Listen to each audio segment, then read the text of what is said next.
DG Stéphane Balamwange Congo ya Lumumba Congo Tafachi Beton Tangwe koki yo Tangwango yango yo ekoki Tolanda kango Papa Stéphane Balamwange oh yeah. Messieurs, dames, bonjour et surtout bienvenue. Dernières informations sur Tango Koki RDC. Je suis là, je suis très heureux, chers compatriotes. Je vous parle de ce qui se passe à l'Est et puis nous allons analyser, à faire dialogue aussi dans notre pays. Bonjour, il faut tout le monde calmement. Mais il y a un mouvement ici, bandi ko salema mingi na Est. Et ça, mouvement nini. Bota la binomoko vidéo. Dans cette vidéo, nous pouvons filmer, nous préciser les militaires rwandais au Bazalaki, na ba localité, na ba territoire, bakangi bisaka na bango, mutuka te, brouette te, vélo te, moto te, direction wapi, Bukavu. Bazo kende Bukavu. Motuta mususu oya yebi Congo malamu te, to ayi ba kote wana malamu te.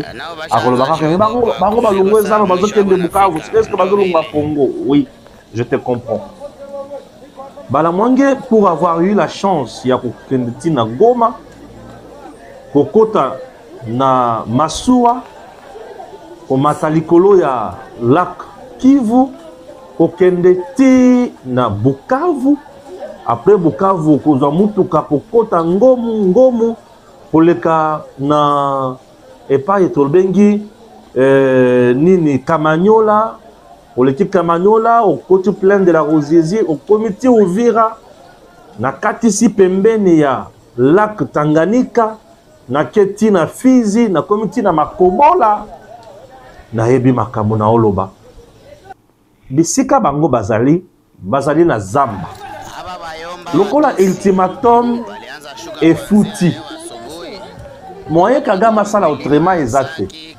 Ou soit au vendre na Congo, ba betio, ba benganyo na pouvoir, ou soit au kangi bisaka na yo na malembe.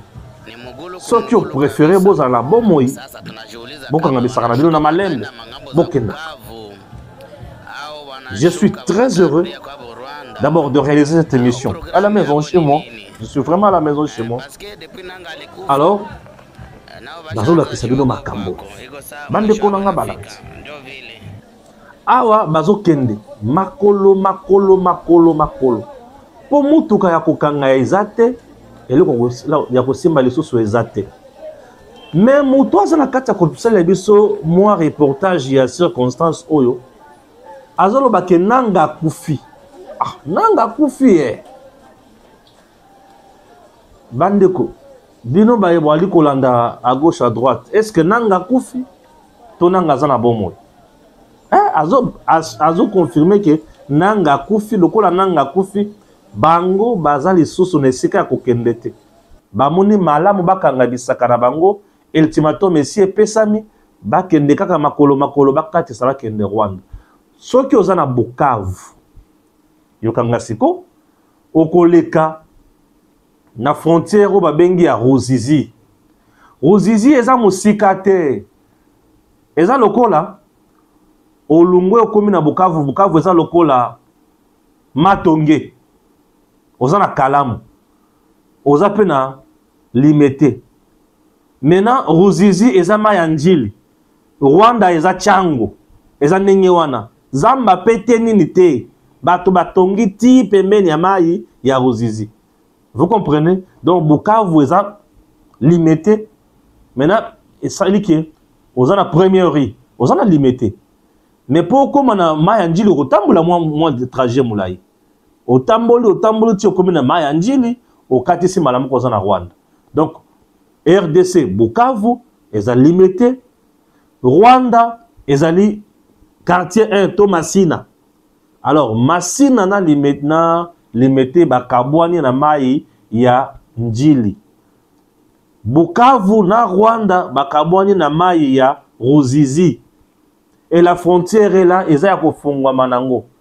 bango ba Rwanda ne mutu bazo occuper Bukavu bayambi bandeko na bango na bifunda na bango bali ko kende be pa na bango bana nyoka bayaki ko boma babomi basilisi ko boma basilisi ko violer bango na bazo kende pa na bango bakufa ta ko kufa na nzela ndenge bazo kende bakuta na mabaku ya mabe mais bakufi ebele na Bukavu Bukavu ezalaki mama na cimetière à ciel ouvert pour na Rwanda Bukavu enyokoli bango Bukavu enyongi bango peza ya solo oui Bukavu enyongi bango Bukavu etikaki bango kimia te Bukavu elakisaki bango ke toza ya bino te bino pe boza ya biso te toza kutu na tina na bino ata mokete Bukavu enyongaki bango Bukavu peza enyongaki bango race de vipères o bazo kende oyo nzamba azali munene nde bisika na ali kolakisa bino ke vous pouvez ne pas aimer Tshisekedi mais Tshisekedi a mis à genoux Paul Kagame ah oui Tshisekedi a pesi biso esengo alakisi ete il était là pour aider le Congo a pesi batu oyo bazalaki mbula na pasi pe na mawa elelo esengo ekoti na mitema na biso mabote sepeli bato bandaki kosala misala bakomaki ba chômeur lelo bakozongela misala na bango donc bali kokende makolo epai na bango ultimatum ya baaméricain ezali kosakana na yango te puisque les américains disent que bango baza pressé il faut basala makambo na bango Kagame bayebisi biso toza pressé il faut tosala makambo na biso d'accord oui il faut signer yango rapidement nous devons faire autre chose ba bêtise bozana ngo wana mata kita wana ezotala biso te trop c'est trop au-delà de tout Kagame tu es dans un autre pays ozolo kanini o ici la katenini Kagame asili maele Tshisekedi lombe mobali alakisi ete o mboka na ngai mboka Congo eza mboka kosakana na yango te nalingi nayeba bino bayebwali na Goma Bukavu est-ce que ya solo nanga kufi puisque liwa ya nanga ezali ba sorte ebele nanga kufi nanga est mort oui nanga kufi politiquement nanga kufi sur le plan ya guerre nanga kufi na nzoto nanga kukufa lolenge ebele nanga kufi batunaye bakei nanga kufi puisque nanga ne sait plus évoluer kukufa liboso ya nanga yango wana azaki na lofundu lolendo enzombo donc ya kosala nyonso alingi nazokoma na Kisasa nazokende kosala meeting asangisi batu na Goma bolingi tosukela awa tokende te na Kisasa balibi te kende ti Kisasa kosukela awa te alibi voilà peuple alobi kende ti Kisasa basukela awa te Kisasa bobongama le 25 mars je serai là. Aujourd'hui nous sommes le 12 juin nanga nous sommes le 12 juin mars dans combien de mois surtout les kito ezana le bosso peut-être que ça mars 2026 mars ezana 2026 pour ya 2025 est leki tout cela c'est comme mars ya 2026 nanga ningisi mutu tu avandi alobi ese nanga zo bokonzi bato balengi bato ya ko voyager ba politicien misusu balobi to kosala ba déclaration de société Tshisekedi akimi Tshisekedi avandi atali bango ti alobi ngai na bino ti mokolo bokoma awa na porte ya ndako na ngai nde na ndimi bino soki bokomi na porte ya ndako na ngai te na kodima bino te mais écoutez il y aura une riposte rigoureuse la riposte rigoureuse tant attendue est enfin là Tshisekedi a pesi riposte rigoureuse nanja kuboya riposte rigoureuse ya Tshisekedi azate riposte ya Tshisekedi rigoureuse ya ngwane monisami nanga sili maele sanctionné sur tout le plan mboke koti na pasi yemoko Kagame akomi obibela bela tension et Mathieu Kiti asili maele azoye batia kokende wapi nakomi oyoka o Kagame akomi na prostate azoya ngwapi ka mikolo misusu azana tension o asali AVC te zala na kimia kobela nokite yo il faut kufa tension biso moko tozo boma on attention ozo kufa na tension Ozoka Kagame, Kagame, il faut qu'on fasse attention Kagaboye. Donc c'est ça. Aujourd'hui, nous avons un homme qui s'est battu, qui a vraiment répondu. Et ma réponse est Monisami. Le roi Yananga, il pensait que ako Kende, a commis na Goma, Bukavu, Yewana komi Uvira, Azu Grand Katanga, Azu Kisasa, Azu espace Bandondopé, espace Kassai. Je l'ai toujours dit. Avec Moïse Tchombe en 1960, nous sommes au 7e mois, 13 à 14 jours après l'indépendance. Ezalaki Makambo Mosusu. Mais 3 ans après, le Katanga qui était devenu un pays fédéral, la République fédérale du Katanga, 3 ans après, Ezongaka Congo. Na rappelé bien les Soussou. Goma est tombé 7 fois. Sous Kassavo, Goma est tombé Mbalami Balé. Bazozo Akaka Goma. Bazozo il a kaka makama minéré. Kassavo Bakei, sous Mobutu, Goma est tombé avec Mosé Laurent Désiré Kabila, l'entrée de Afdel. 3e fois. Mobutu est parti. Sous Laurent Désiré Kabila, Goma est tombé avec RCD Goma. Mosé est mort, il est parti. Sous Joseph Kabila, Goma est tombé sous avec CNDP. Kabila est parti. Dzoka Kuna ye kop na bango à rejoindre bango. Et sous Tshisekedi, Goma est tombé siko nananga na Kabila na RDF.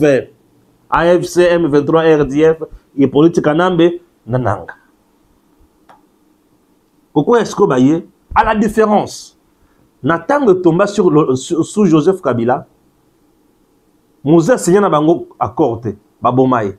Mais sous Kabila, Kabila signé na bango accord le 23 mars 2009. Atekeli bango parti à Congo.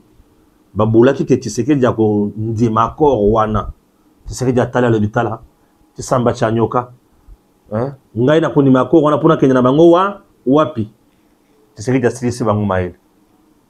Tshisekedi a boyu ko signé accord a salité asilisi bango maele. Alabi ngai na koki ni mababitiza mutindo wana te.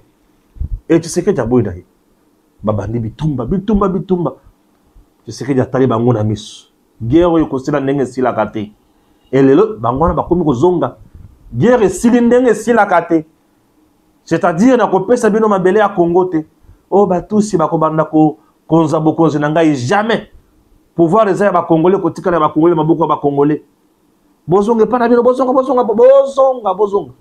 Babandi kozonga soni bazoye bateke soni wana ekosila bangonde ndenge nini bazomi tuna tokosuka wapi Tshisekedi pa lebi bozonga pa na bino bazongi bangwana bazonga misu mai etondi na misu soni bako kata kotala ba Congolais sur na misu te après nous avoir tué massacré bako kasoso kotala biso na misu te tal misamba bianyoka.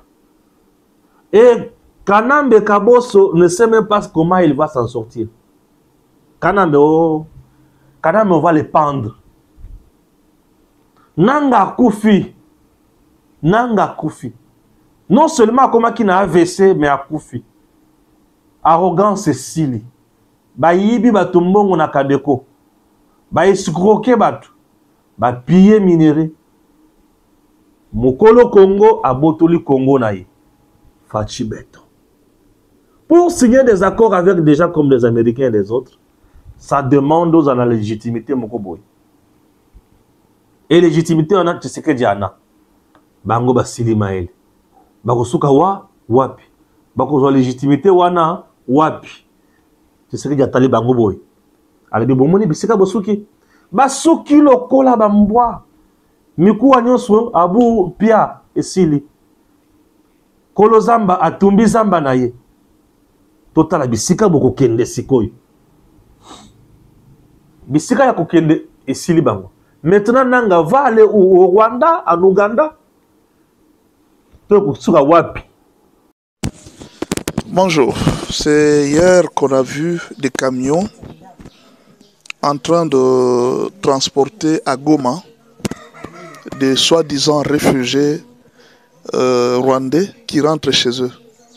Et ces réfugiés étaient en train de dire que non, nous rentrons chez nous, nous avons quand même trop souffert, nous rentrons chez nous. Bon, la question qu'il faut se poser, comment ça coïncide seulement avec l'ordre des Américains de dire à Kagame de retirer ses troupes, que Kagame aujourd'hui songe à retirer des réfugiés, parce qu'officiellement, on a présenté, on a dit que c'était des réfugiés rwandais. Alors, est-ce que c'était vraiment des réfugiés rwandais? Par là, moi, ce que je pense que Kagame avait déjà amené des militaires et leurs familles. Il leur avait déjà donné des places à vivre. C'est-à-dire la première personne que Kagame avait exportée au Congo, c'était les militaires et leurs propres familles. Donc on avait exporté plusieurs militaires. Ils vivaient déjà à Goma pour toujours. C'est-à-dire on vous dit que vous allez là pour toujours, vous ne rentrerez plus ici. Je pense que ce sont ces gens-là qu'on a présentés comme des réfugiés.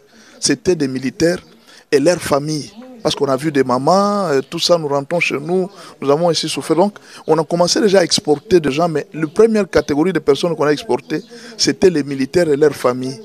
Pour leur dire, allez, habitez là-bas, jusqu'à ce qu'on va faire des négociations. Vous resterez toujours là. Ça sera comme votre patrie, votre vie. Vous allez passer toute votre vie là-bas. C'est ça votre récompense. Et ces gens s'étaient déjà installés avec leur famille.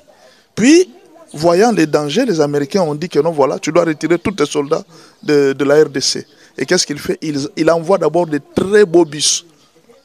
Donc pendant 30 ans, pendant tout ce temps qu'il y avait la guerre, avant même que le M23 ne puisse venir, Kagame n'a jamais demandé, même pas un seul jour, qu'on ramène les réfugiés au Rwanda.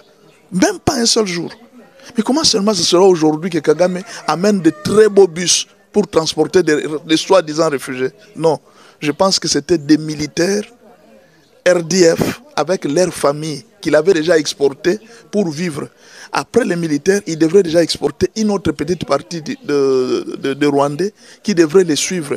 En fait, ces militaires devraient habiter Goma et les environs pour protéger toute la ville. Et d'aller voir comme ça, vous alliez penser que c'était des civils. Mais c'était des familles militaires. Et c'est ceux qui sont partis qu'on a présentés comme des réfugiés. Ça, c'est ce que moi j'ai compris comme analyse. C'est comme s'il avait déjà présenté, il avait déjà des réfugiés, des soldats qu'il avait mis comme des réfugiés. Et là, il est parti les prendre. Et vous voyez dire que ce sont des réfugiés? Non. Moi, je pense que ce sont des vrais soldats avec leur famille. Bakosuka wapi. Bakosuka wapi. Chers compatriotes, maintenant, parlons un peu des dialogues. Pour tous les dialogue mingi, maintenant parlons des dialogues. Et ça, mais pour la plupart des dialogues, et même sont à liwa. Mais j'ai l'impression que tous comprendre que le dialogue est belé et même sont à liwa. On dirait tout ça semblant. Oui. Non, on dirait tout ça semblant. Le dialogue est belé, mais même sont à passer dans beaucoup. Le dialogue est belé et ça toujours pour l'intérêt des politiciens. Mais tu es que ça intérêt, il y a des politiciens. Donc, ça la semblante. Le dialogue est belé dans ces pays et ça intérêt des politiciens. Je vais vous relater, moi, ma camp. Nous sommes à la conférence nationale souveraine dans ces pays. En 1990, Baponi Etienne Tshisekedi comme Premier ministre. Un groupe de Katangé, Batunga Koumanza et les autres, Baboyi. Et Kaboli Congo. Bango Bavandi Kuna. Et Bakasaye Nyoso Bazaka na Katanga à l'époque Shaba. Bengana Bango. Je suis victime, il y a Makambona na Kolwezi. Puisque je suis né à Kolwezi. La commune de Manika. C'est là où moi je suis né.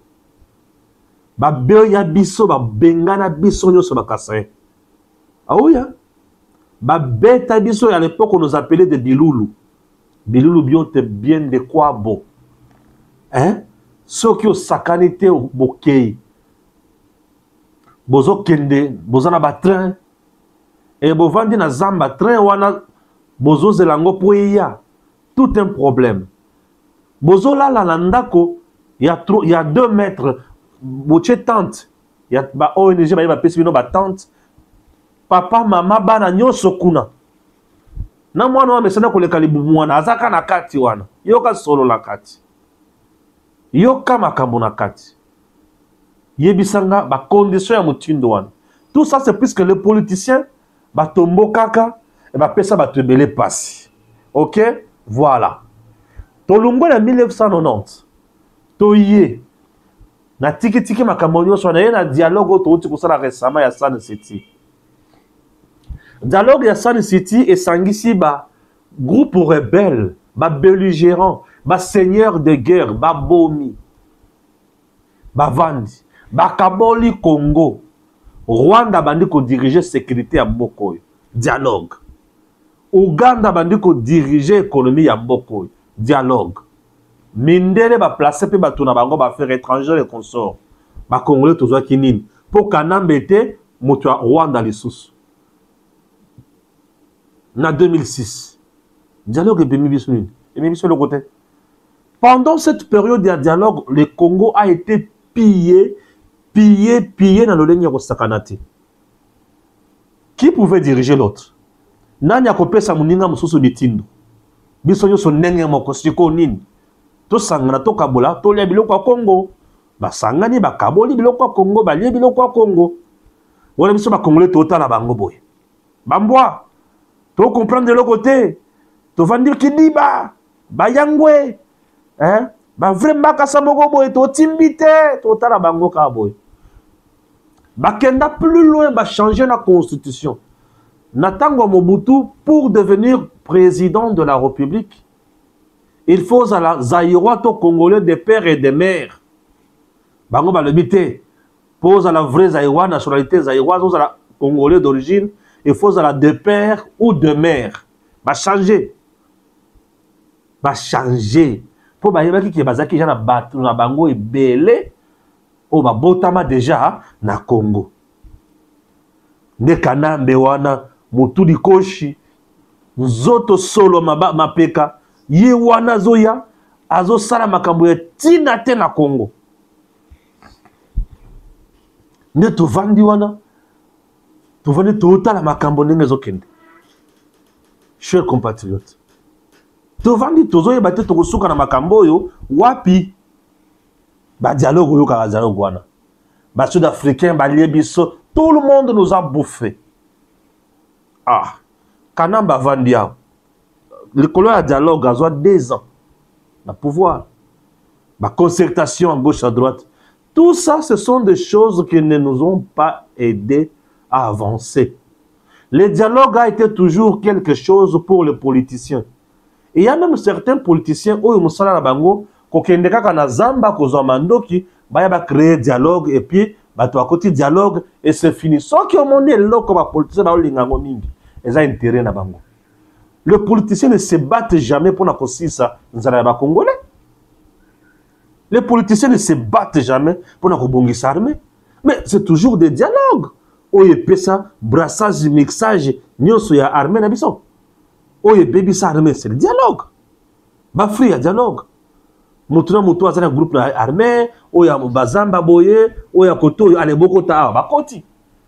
Mutuna mutu osala cop na ye. Et biso ba peuple congolais. To tikala kaka na passe. Nous sommes obligés aujourd'hui de travailler pour notre pays. Tshisekedi se bat pour le Congo. Alors, tu peux ça une chance. Comment vous imaginez? Plus de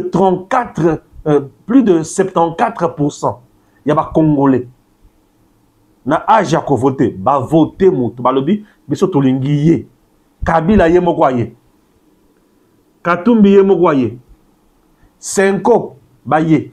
Ba lobi il faut tout ça la dialogue. Donc volonté à population nyoswana là-bas. Bangonde bazana maloba koloba. Bangonde zana puissance. Bangonde ba ekolo Congo. Ce qui bango ba lobi tondimi. Révoltons-nous quand même un instant. Tout kaka kanda na makambo boye irmoko. Tout baka non trop c'est trop. Et aussi mbate. Tout le baka que non boyete. Ça suffit. Non, ça suffit. Vous ne pouvez pas nous entraîner dans la bêtise ya boyeti wapi. Ça suffit. Et mon contrôle que ça suffit et coquille. Boyete. Ce qui est mon contrôle que ça suffit et coquille. Voilà. Vous avez quelqu'un comme Kamitatu Azolo ba le fédéralisme, azolo ba makambo ndenge na ndenge. Papa mwindo, maman mwindo, mais Kamitatu adima mundele. Tu dis kate mwana ya wapi. Kamitatu ministre dans ce pays. Kamitatu président de l'Assemblée nationale dans ce pays. Aujourd'hui porteur de mallette, moutoko filmé kaka Katumbi. Il se met à insulter les gens. Il se met à insulter les gens. Tout ça après avoir fait un tour où c'est groupe rebelle. Et aujourd'hui, Mindele Basangani Basali, clique là-bas, on métis, Rwandais, pas question, nous sommes au qui on a yangoté, bisonné tout ça, ma cambo sala, bisonné toyé. Un instant. Ça ne peut pas nous énerver. Ça ne peut pas nous énerver un instant. Est-ce que tu peux interpeller bisoté? Donc, tu peux silicater personne. On doit s'énerver. On doit s'énerver quand même. On doit s'énerver. On doit prendre conscience que trop, c'est trop. Nous ne pouvons pas accepter que ces gens continuent à nous importuner. Continuent à nous faire, comme qui dirait, toza bilanga na bango, biloko na bango, ou bango bako sakana na bango, balingi. Non, non. À un moment donné, nous devons savoir dire non et puis aller de l'avant. Cette fois-ci, nous disons non pour aller de l'avant. C'est compris? Merci beaucoup. Cette fois-ci, nous disons non pour aller de l'avant. Donc, vous avez sous mon touté. Tu le dis non. Tu as des libosso. Tu as sous mon touté. Ouais. Derrière, tu le dis non. Tu as sous mon touté. Tu le dis non, quoi. Non, il y a non. Tu as raté. Ma sekiwana bo lembisiango. Ok? Voilà. Une année, il y a gouvernement souminois. La première ministre Judith Souminois, d'abord sur le plan historique de notre pays, elle est la première ministre de notre pays. Le Congo n'a jamais connu femme première ministre. Non. Madame Souminois, c'est la première. Non seulement elle est la première, elle est également la première à avoir de réaliser des prouesses pour le Kana Mibali. Un gouvernement stable sur le plan, il y a sécurité à Mboka. Souminois a multiplié les soldes de militaires. Une première militaire congolaise a zoa $500, militaire a zo filmé mbongo naye, a zo bina lobiaï. Ça, c'est Madame Souminois. Madame Souminois, va vendre ici, matali agent de l'État, dans le gouvernement. Les agents fictifs et belés, élagués. Réseau mafieux, agent. Pembe, stoppé. On a eu à mécaniser un nombre important de fonctionnaires. Sous Maman Souminois. La liberté, l'opinion libre, ok? Une diplomatie agissante, le peuple toujours au centre de tout. Le peuple moteur Yamakamonyoso. Allons même sur le plan économique à la pompe. Depuis ma kitisa carburant, na pompe, kino lelo ezaka kabongo. Stabilité à franc congolais.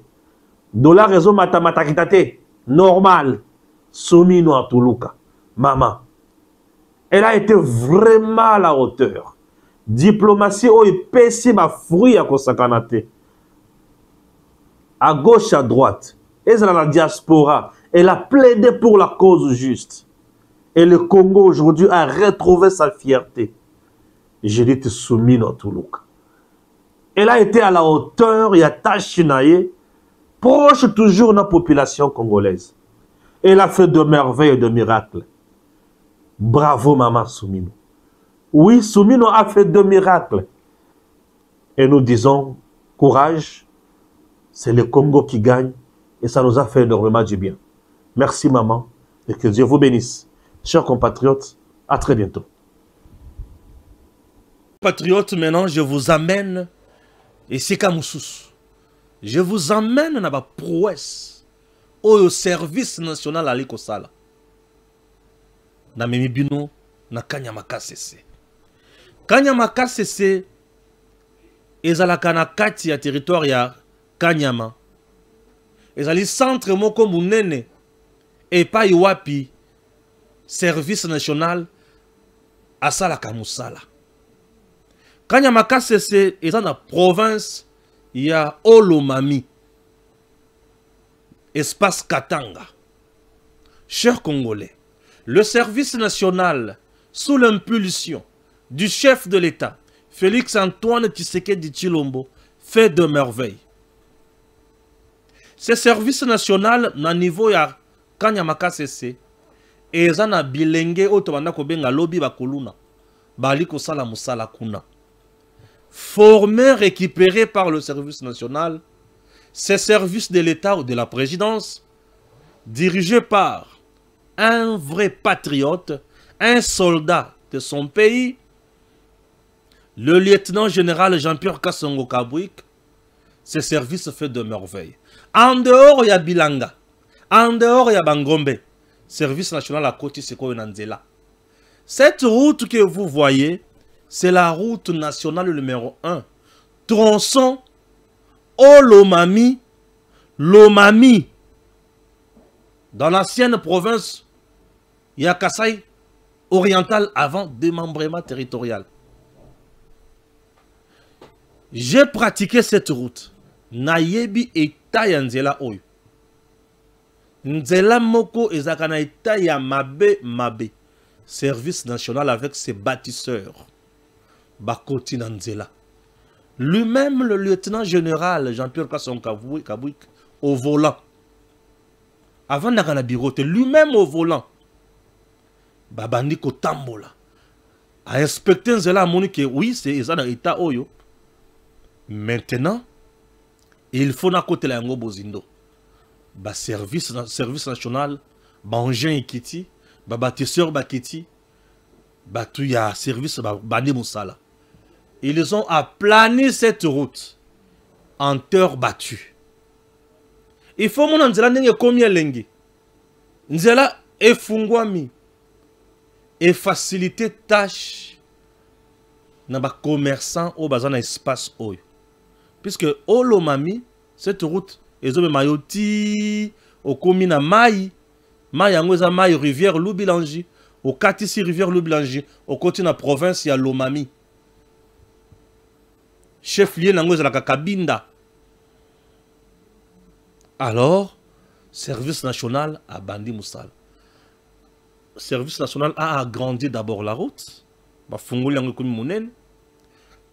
Ba beti yango komi kitok, terre battue. Et kosili sao ba silisi. Nzele komi praticable. Mitu ezoleka. Ba velo ezoleka. Ba moto ezoleka. Population ezoleka. Non seulement ezo aider ba commerçants, population, et ko aider les sous le service national pour transporter ba maïs naye et ya wapi na Lomami et ya pe na Mbujimai. Ouais. Et ya kati eleki na moneditu et keti na Mbujimai.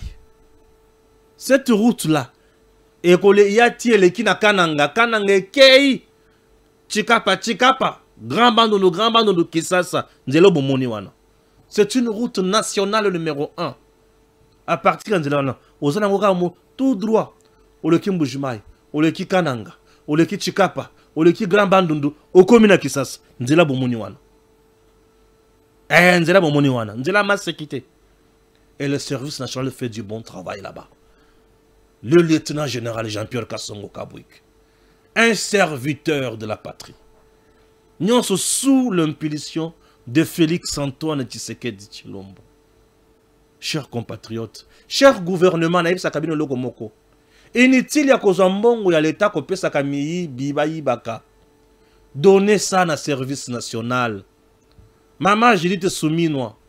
Inutile ya kotika ba mutamba bake ne kopesa 19 millions ya mbongo na entreprise ya Willy Moucheni ya Lukuta, lui-même qui est déjà recherché par la justice mbango.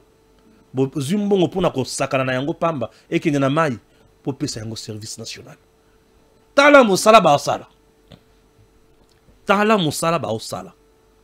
boyebisanga service national cette fois-ci na kanya makasese na ba centre na ekuna ba fabriquera pe ba ban isa ebele kuna et ba kozwa ba ban ba okene nango na mbushima voyez un peu ça ba kozwa ba ban ba okene nango na mwele ditu ba kozwa ba ban ba okota nango lomami kabinda ba kozwa ba ban ba ko kabola bana ba kutanga malamu na campagne pas une école sans banc service national boyebisanga mutu soka osala musala boy tokoki kobetere maboko te tokoki koloba na ye longonya te tokoki koloba na ye félicitation te akoki kozwa ba prime te akoki komata pete te mutu ya boye musala ya mutindo oyo tokotelemela yango boyebisanga est-ce que tokoki kotelemela Kasongo Kabwik dans ce pays?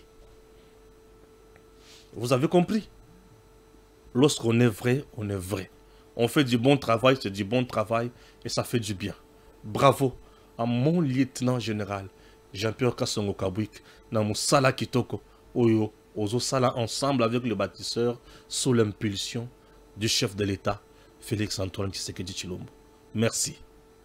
DG Stéphane Balamwange Congo ya Lumumba Congo Fachi Beton Tangwe koki oyo Tangwango yango yo ekoki Tolanda kango Papa Stéphane Balamwange Oh yeah yeah